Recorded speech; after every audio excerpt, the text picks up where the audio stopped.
tem uma notícia importante sobre isso, que foi manchete mais cedo, que foi uma pesquisa Datafolha, que é essa aqui.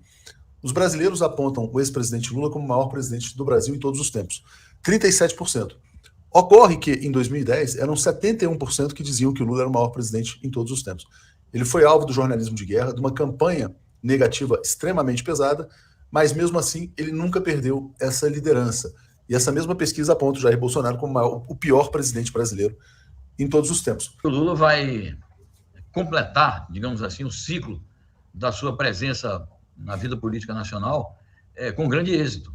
E o Lula já é reconhecidamente a maior figura política, a maior liderança política da história do Brasil, né? Muita gente fala do Getúlio, do Juscelino, mas é incomparável a força política que o Lula tem.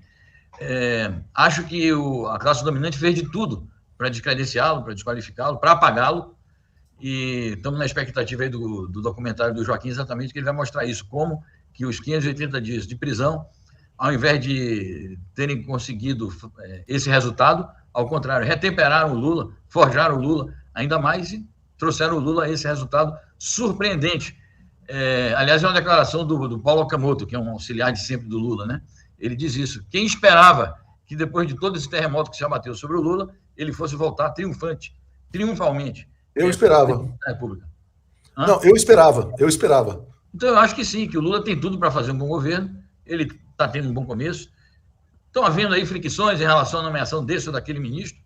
Eu repito o que eu disse aqui aquele dia, acho ainda cedo para se dizer, mas tem que tirar esse ou aquele, tem que fazer pressão para já não nomear esse ou aquele. Vamos esperar o começo do governo, a consolidação do governo. Eu acho que se o Lula tiver um bom começo, ele tem tudo para fazer um excelente governo e manter essa sua posição de liderança entre as grandes figuras de estadistas da história do nosso país. No caso, ele ocupa o posto do maior de todos os líderes políticos do país. Você sabe por que eu esperava, de fato, que ele voltasse? Eu vou te mostrar aqui uma charge do Latuf.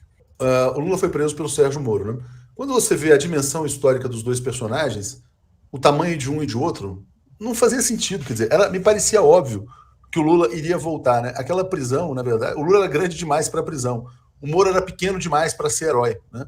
Então, acho que o Latuf foi um bom cronista, cara, da prisão do presidente Lula. E, na verdade, ele foi ali meio que se preparar para essa volta. Na prisão, o presidente Lula ele leu muito sobre a questão da escravidão, né? Ele volta para esse governo muito mais comprometido com a questão racial, né, que a gente já está vendo nos ministérios, com a questão de gênero, né? Então foi uma preparação. Na verdade, o Lula meio que descansou para voltar melhor. O período que o Lula passou na prisão, ele se forjou ainda mais. Ele mostrou uma grande capacidade de resistência, ele mostrou muita confiança na sua própria força e na força do povo, e não tenha dúvida de que foi um aprendizado que ele saiu mais forte dali. Agora, eu não esqueço que quando aconteceram aqueles episódios, primeiro o golpe contra a presidente Dilma, depois a prisão do Lula, em setores da esquerda houve muito pessimismo, houve muita tese.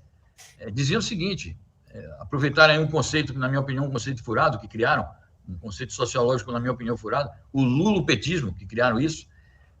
Então diziam o seguinte, o lulopetismo acabou, o lulopetismo morreu, o Lula pode apodrecer na prisão durante não sei quanto tempo, porque ele foi condenado a quantos anos, né?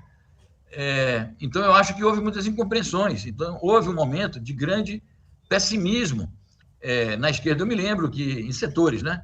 Eu me lembro que criaram uma frente, que naturalmente as pessoas que estavam naquela frente tinham as melhores intenções, aquele movimento Direitos Já, em que era praticamente interdito levantar a bandeira do Lula livre nas reuniões daquela frente. Porque o Direito Já... Eles mandado de entrar lá um dia. Não, então, o Direito Já, que é ligado ao PSDB, né, eles queriam fazer a frente ampla liderada pelo PSDB, uma frente ampla Lula neoliberal, né? E o presidente Lula reconheceu. A Folha, quando fez aquele movimento amarelo pelo Brasil, que ela queria amarelar depois de fazer o golpe, né, de Estado, ela fez uma campanha exatamente para fazer o seguinte, quer dizer, olha, demos o golpe, tudo bem. Aliás, a Folha hoje faz um editorial defendendo o legado econômico do Jair Bolsonaro, dizendo que o Bolsonaro deixa um grande legado econômico, né? Só para vocês verem, crescimento econômico de 1,5% do PIB em média, e a Folha defende, porque privatizou, etc. e tal. Mas isso que você fala do Direito Já era a tentativa de fazer uma frente ampla com o PT a reboque, né? Mas o Lula disse não é assim. O PT lidera, né? O PT é quem pode, aliás, como disse muito bem o Jefferson Miola, o presidente Luiz Inácio Lula da Silva foi a última trincheira do Brasil contra o fascismo.